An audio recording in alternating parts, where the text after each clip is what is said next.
नमस्कार, बीएमकेटी न्यूज में आपका स्वागत है। मैं हूं सुचिश्री। तो जैसा कि आप सबको पता है कि 2027 में विधानसभा का चुनाव आने वाला है। उस चुनाव के लिए जो तैयारियां हैं, जो छोटी छोटी पार्टी की तैयारी है, वो सब अभी से ही तैयारियां शुरू कर दी हैं। तो जैसा कि आप सबको पता है कि बहुत सारी पार्टी, एक पार्टी है राजा भैया की पार्टी, जिसको जनसत्ता पार्टी के नाम से भी जाना जाता है। तो उसके नेता, उसके जिला उपाध्यक्ष आज हमारे साथ हैं, त्रिभुवन पासी जी। तो आइए इनसे बातचीत करते हैं कि क्या उद्देश्य है जनसत्ता पार्टी का, किस तरह से वो काम करेंगी और विधानसभा में किस तरह देखते हैं, क्या वो गठबंधन के साथ जुड़ के काम करेंगे। तो ये सारी चीज इनसे जानते हैं और आपको भी बताते हैं। तो सबसे पहले तो आपका बहुत बहुत स्वागत है हमारे चैनल में। तो जैसा कि हम बात करें जनसत्ता पार्टी की, तो आप सबसे पहले हमें यही बता दीजिए कि उसका उद्देश्य क्या है। देखिए मैडम, हमारा उद्देश्य ये है कि हमारी पार्टी का उद्देश्य, हमारे राष्ट्रीय अध्यक्ष माननीय राजा भैया जी का उद्देश्य है कि जो ये महंगाई है, हाँ, और जो हमारे देश को उन्नति पर ले जा सके और जो सनातन धर्म का जो व्याख्यान कर सके, ऐसी चीजों को लेकर। और जो महंगाई में, जैसे आप समझ रहे हैं कि जैसे आप वो ट्रैक्टर देख लीजिए, हाँ, आज से 3-4 साल पहले कितने रेट का था किसानों के लिए। हार्डवेयर देख लीजिए, कल्टीवेटर देख लीजिए, ये सब चीजें थी ना कि क्या उसकी जो महंगाई बढ़ी है 3-4 सालों के अंदर, उसको हम आज हमारी पार्टी सरकार में आएंगे तो उसको हम लोग समाप्त करने का काम करेंगे। और किसानों को, और जैसे किसानों के मामले में आप आज देख लीजिए, डीएपी का मामला क्या है कि प्रत्येक जो है ग्राम सभा के लगभग अंतर्गत जो है एक सोसाइटी बनी हुई है, लेकिन डीएपी लेने के लिए किसान आज दर दर भटक रहा है और प्राइवेट दुकानों पे ले रहा है। जैसा कि 1340 रुपए या 1360 रुपए का एमआरपी है यहाँ पर सोसाइटी में, लेकिन आज 1800 रुपए में डीएपी लेने के लिए किसान हमारा परेशान है। तो हमारी सरकार जब 2027 में आएगी तो इन सब चीजों को हम सुनिश्चित करेंगे और समय समय पर किसानों को, चाहे यूरिया हो चाहे डीएपी हो, उसको हम किसानों तक पहुंचाने का काम करेंगे। ये हमारा उद्देश्य है। तो क्या क्या मुद्दे आपने सोचा कि क्या क्या मुद्दे लेके आप जाएंगे चुनाव में? हम मुद्दे लेके जाएंगे मैडम, सीधी बात है कि हम हर गरीब परिवार को एक सरकारी नौकरी देने का काम करेंगे। हर गरीब परिवार, हमारी जब पार्टी, हमारे माननीय राष्ट्रीय अध्यक्ष आदरणीय राजा भैया जी मुख्यमंत्री बन जाएंगे तो निश्चित तौर पर हमारी पार्टी जो है प्रत्येक गरीब परिवार में एक सरकारी नौकरी देने का काम करेगी। और किसानों को मुद्दे पर निश्चित तौर पर मुखरता से, जैसे राजा भैया हमारे बोलते हैं, पूरी रूप से जो है, जैसे देश विदेश के लिए, जैसे बांग्लादेश का भी कुछ मामला आया था, हिंदुओं पर वहां पर क्या हत्या हुआ था, तो पहले नेता हमारे राजा भैया हैं जो वो बोलते हैं। पुलवामा हमला हुआ, वहां पर भी हमारे राजा भैया पहले बोलते हैं। जो देश धर्म की बात होती है, शिक्षा की बात होती है, उसको हमारे राष्ट्रीय अध्यक्ष माननीय राजा भैया जी बोलते हैं। इन सब चीजों को लेकर हमारी पार्टी जो है 2027 में चुनाव लड़ेगी। अच्छा, तो एक मतलब जनसत्ता पार्टी की एक बात है कि वो आरक्षण के विरोध में रहती है, जबकि बहुत सारी पार्टी जो है और जो जनता है वो आरक्षण तो चाहती है। तो इस पे आप क्या कहेंगे? मैडम, आपने एकदम सही कहा। माननीय राजा भैया जो स्पष्ट बोलते हैं, इसमें हमको कोई गुरेज नहीं है। मैं स्पष्ट, मैं भी बोलता, मैं उनका कार्यकर्ता हूँ। मैं साफ साफ बोल रहा हूँ मैडम कि आरक्षण के हम विरोधी नहीं है, हमारी पार्टी आरक्षण के विरोधी नहीं है। लेकिन एक बात बताइए मैडम, अगर जो आरक्षण प्राप्त कर चुके हैं, जैसे कोई कलेक्टर बन गया, सांसद बन गया, विधायक बन गया, तो क्या उसके बच्चे को आरक्षण चाहिए? और उसका पड़ोसी जो भट्ठे पे काम करता है, मजदूरी करता है, किसानी काम करता है, उसको आरक्षण नहीं मिलना चाहिए। तो हमारा उद्देश्य, हमारे राजा भैया का उद्देश्य, हमारे राष्ट्रीय अध्यक्ष का उद्देश्य हमारा ये स्पष्ट है कि जिसको आरक्षण मिल चुका है उसको हम आरक्षण हमारी पार्टी नहीं देगी, और जिसको आरक्षण नहीं मिला है उसको हमारी पार्टी आरक्षण देगी। जो गरीब मजदूर तबके के लोग हैं उनको, उनके बच्चों को, अब मैडम समझिए, एक ट्रैक्टर पे ईंटा लादने वाला, भट्टे मजदूरी करने वाला, खेतों में काम करने वाला, बताइए मैडम, तो कैसे अपने बच्चों को हाई सेकेंडरी स्कूल में पढ़ा सकता है? सोचिए, प्राइमरी में पढ़ता है बच्चा, मिडिल स्कूल में पढ़ता है, फिर सरकारी विद्यालयों में बच्चा पढ़ता है, वो बच्चा कहाँ बराबरी कर पाएगा? जो आरक्षण प्राप्त करके नौकरी में है, डीएम है, कलेक्टर है, सांसद है, विधायक है, मंत्री हैं, उन्हीं के बच्चे बार बार आरक्षण का लाभ उठा रहे हैं। तो हमारी सरकार आएगी 2027 में, तो निश्चित तौर पर हम उनको आरक्षण देंगे जो हमारे गरीब मजदूर तबके के बच्चे हैं, जिनके पिताजी भट्टे में मजदूरी करके काम करके अपने बच्चे को पढ़ा रहे मैडम उनको। लेकिन अगर बात करें कि आप जो बोल रहे कि आरक्षण तो सभी को जरूरत होती है ना। ऐसा नहीं कहा जा सकता कि जो हाई मतलब सोसाइटी वाले लोग हैं, जो अगर जनरल कैटेगरी वाले जो लोग हैं, उनको उनका जो रहन सहन का तरीका है या फिर ये कह ले कि वो उनके पास सब चीज की सुविधा है, तो वैसे आरक्षण ये नहीं कह सकते कि सिर्फ जो गरीबे हैं उनको ही मिले। तो मैडम एक क्या कौन सा सवाल हुआ मैडम? बताइए, आप बताइए, कलेक्टर का बेटा उसको आरक्षण मिलना चाहिए? आप बताइए, मान लीजिए एससी का है, एससी का आदमी कलेक्टर बन गया, बैकवर्ड का आदमी कलेक्टर बन गया, आप बताइए ईमानदारी से कि क्या उसके बेटे को आरक्षण मिलना चाहिए? वो सारी सुविधाएं अपने बच्चों को दे सकता है, वो हाई सेकेंडरी स्कूल में पढ़ा सकता है, वो दिल्ली में पढ़ा सकता है, कहीं पढ़ा सकता है। लेकिन जो मजदूरी करते हैं गांव के लोग, किसानी का काम करते हैं, क्या वो अपने बच्चे को इलाहाबाद पढ़ा सकते हैं? सोचिए आप।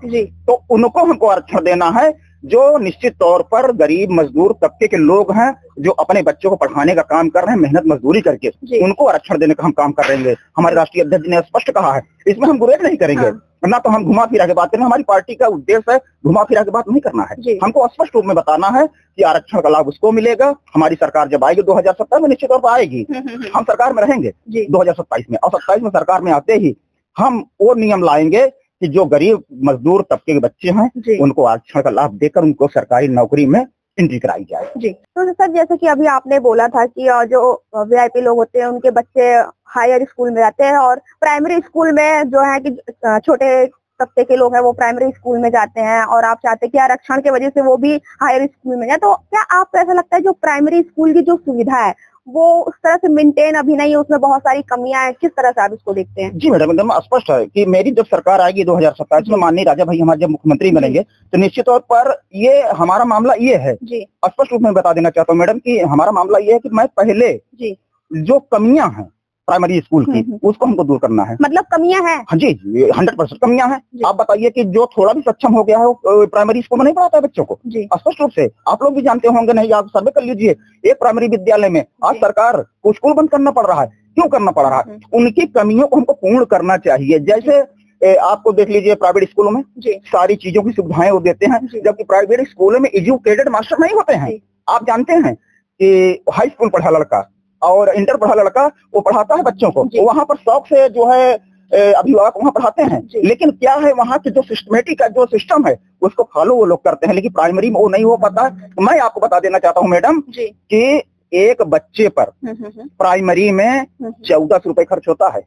एक बच्चे पर 1400 रुपए सरकार खर्च करती है, लेकिन फिर भी अभिभावक नहीं पढ़ाना चाहते हैं बच्चों को प्राइमरी। मतलब ये कह सकते हैं कि जिस सत्ता, मतलब कि जिस पार्टी की सत्ता है उसमें कमियां बहुत सारी हैं। हाँ, कमियां हर सरकारों में, पूर्व की सरकार में थी, आज भी कमियां हैं। मैं हालांकि योगी आदित्यनाथ जी को मैं बहुत बहुत धन्यवाद देता हूँ कि कुछ चीजों पर उनकी अच्छाइयां भी हैं, लेकिन कमियां हैं। कमियां नहीं, प्राइमरी स्कूल में और ये सरकारी स्कूल में बहुत कमियां हैं। उसको हमारी सरकार जब आएगी तो निश्चित तौर पर हम उसको पूरा करेंगे और पूरा सिस्टम हम लाकर खड़ा कर देंगे कि जो ये आज हमारे बच्चे जो है, बताइए रिक्शा का पैसा अलग दो, टेम्पो का पैसा अलग दो, फीस अलग दो, आई कार्ड का अलग दो, ड्रेस का अलग दो, और उन्हीं का ड्रेस, उन्हीं के स्कूल का ड्रेस, उन्हीं का टाई, उन्हीं का बेल्ट, सारा चीज अभिभावक आज हमारे परेशान हो जा रहे हैं। जो बताइए 300-400 रुपए रोज कमाने वाला आदमी वो कैसे अपने बच्चों को पढ़ा पाएगा, कैसे सर्व समाज बैठ पाएगा?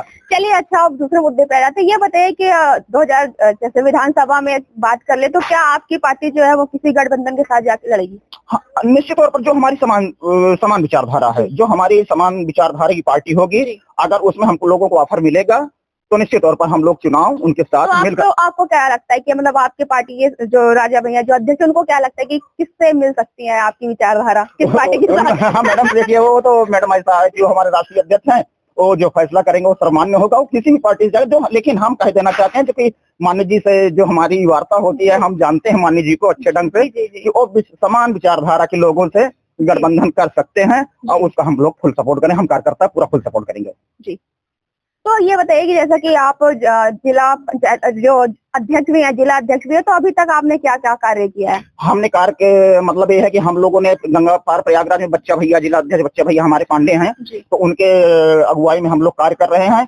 और थोड़ा बहुत फंड की व्यवस्था कर रहे हैं। जैसे माननीय राजा भैया 100 शादियां कराते हैं हर साल, आप मैडम आप जानती हैं, लोगों को जो है नेत्र शिविर लगवाकर जो है आंखों की रोशनी देते हैं माननीय राजा भैया जी। यहाँ तो ये सारे चीज करते हैं, तो हम लोग फंडिंग की व्यवस्था कर रहे हैं प्रयागराज में। और उसके बाद हम जो गरीब बेटियां हैं उनकी भी शादी कराने में हम सहयोग करेंगे, जिनके आंखों में दिक्कत है माताओं बहनों को उनको भी इलाज कराएंगे, फ्री सुविधा कराएंगे। और जब हमारी सरकार बन जाएगी तो निश्चित तौर पर हम पूरे विधानसभा में नहीं बल्कि पूरे उत्तर प्रदेश में ऐसे कार्यक्रम कराएंगे कि एक से एक बच्चियों की हर विधानसभा में शादी प्रत्येक वर्ष हम लोग कराएंगे। ये हमारे माननीय राजा भैया की सोच है, उन्हीं सोच पे हम लोग चल रहे हैं मैडम जी।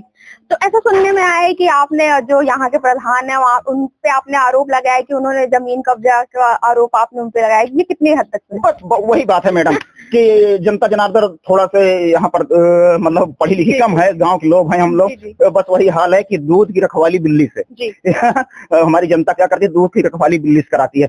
प्रधान उसी को बनाया दिया जाता है यहाँ पर। या अन्य गाँवों में देख लीजिए, जिसके पास पैसा होता है, बाहुबल होता है, ये बड़ी बड़ी गाड़ियों में घूमते हैं और लोभ लालच देकर उनको प्रधान बना दिया। मतलब ये कह सकते हैं कि हाँ, ये बात सही है, एकदम 100% सही है। उन्हीं को प्रधान बनाया गया है इस गाँव में, जिसने गरीबों की जमीन कब्जा की है, सरकारी जमीन कब्जा की है। मैंने आज से लड़ाई नहीं मैडम, आज मैं 20 साल से लड़ाई लड़ रहा हूँ, लेकिन सफलता नहीं मिली है। फिर भी मेरी सरकार बनते ही, जनसत्ता दल की सरकार बनती, माननीय मुख्यमंत्री राजा भैया जी जैसे ही बनेंगे, वैसे मैं सारी सरकारी जमीनों खाली करा करके गरीबों को पट्टा देने का काम हम लोग करेंगे। जी। आपने ये भी कहा था कि काम आप करवाते हैं, लेकिन श्रेय कोई और लेके जाता है, लेकिन आपकी पार्टी तो अभी सत्ता में भी नहीं है, तो मतलब किस तरह से आपने काम किया? नहीं मैडम, ऐसा है ना कि देखिए, मैं स्पष्ट रूप से, हमारे राजा भैया बोलते हैं, स्पष्ट रूप मैं बोलूंगा, मैं 20 साल बहुजन समाज पार्टी में काम किया हूँ। अच्छा। तो उस समय के सांसद थे कपिल मोहन करवरिया जी। तो कपिल मोहन करवरिया जी थे, तो मेरा उनका अच्छा संबंध था। तो मैं उनसे कह करके निवेदन करके, ये कराहा तालाब है या पठान का पूरा है, इस पर हमने लाइट लगवाई, पूरा का पूरा। जब से देश आजाद हुआ तब से लाइट नहीं लगी मैडम। अवध नगर रेलवे फाटक है, वहाँ पर लाइट लगवाने का हम लोगों ने काम किया था। सांसद माननीय कपिल मोहन करवैया ने 566 गाँव में काम किया था लाइट लगवाने का, जहाँ पर प्रकाश नहीं था, तो वहाँ पर प्रकाश देने का काम माननीय कपिल मोहन करवैया जी ने किया था। तो हम अपने गाँव में भी करवाए थे। तो यहाँ का उस समय ग्राम प्रधान बना, तो वो श्रेय ले लिया कि मैंने लाइट लगवाई। अच्छा। जो कि सच नहीं है, जो कि प्रधान के अंतर्गत इतना बड़ा काम हो ही नहीं सकता लाइट वाला। माननीय सांसद कपिल मोहन करवैया जी ने करवाया था। मैं उनका बहुत बहुत आभारी हूँ कि हमारे गाँव को ध्यान दिया और हमारा गाँव आज जगमगा रहा है। तो करवैया जी की देन है, कोई प्रधान की देन नहीं है मैडम। तो चलिए, आप ये बता दीजिए कि आप जनता से क्या अपील करना चाहेंगे आखिरी में? मैं जनता से अपील यही करना चाहूंगा कि माननीय जी को जो दबंग बाहुबली छवि से लोग देखते हैं, मैं एक बार निवेदन करूंगा कि अगर माननीय जी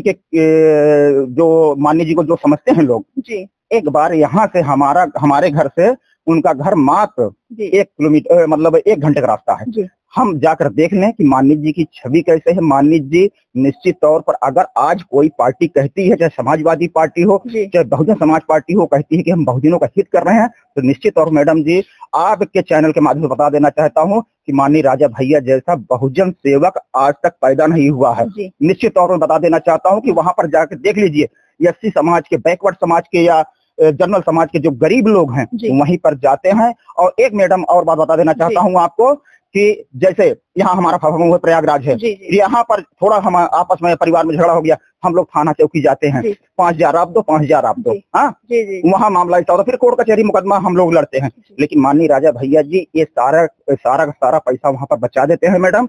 और वो निश्चित तौर पर हर लोगों को वहीं पर दोनों पक्षों को बुलाकर सुलह समझौता करा के, प्रेम से दोनों को समझौता कराकर अपने अपने घर भेज देते हैं।